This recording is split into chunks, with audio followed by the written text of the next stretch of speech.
Hello friends, my name is Bernard. Welcome to my channel. This violin lesson will be on the piece called Allegro, number 8 in the Suzuki Book 1 series.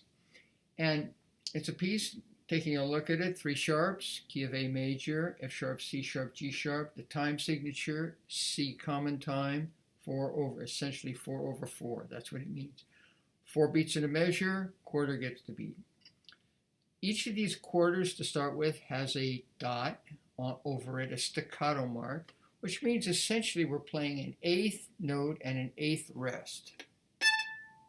Same thing here. And then the next measure, the second measure, has 4 8th notes, détaché, grand détaché. And then we have the staccatos again. Then, again, we're going to go over, use our elbow,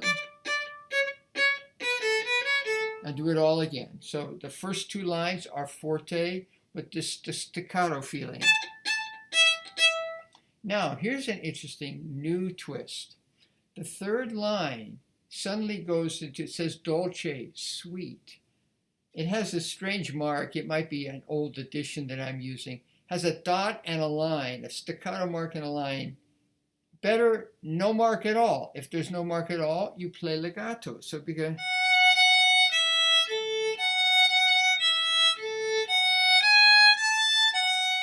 diminuendo and retardando.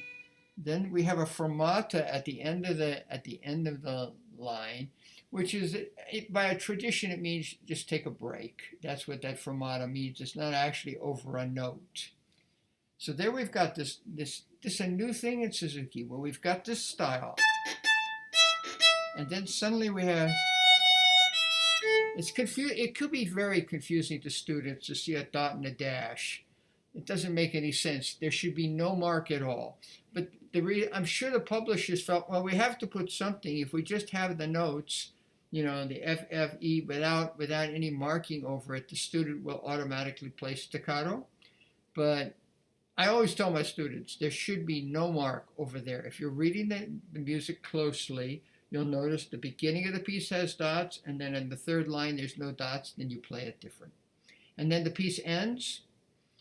That ritardando is another, I should mention, in the third line, the end of the third line. That's another thing that's fairly new.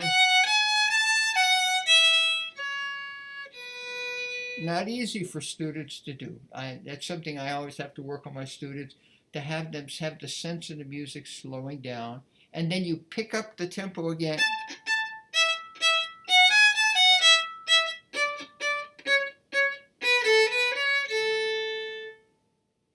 It's funny how this piece, I always feel like it should be in cut time. It should. I'm not thinking this 1, 2, 3. It's a 1, 2, da da dee da dun dun dun. It's that feeling of 2. But sometimes I have my students, if they're really good, I'll suggest that they play it in 2 instead of 4, and they can actually feel the difference. Okay, thank you so much for listening. Have a great day.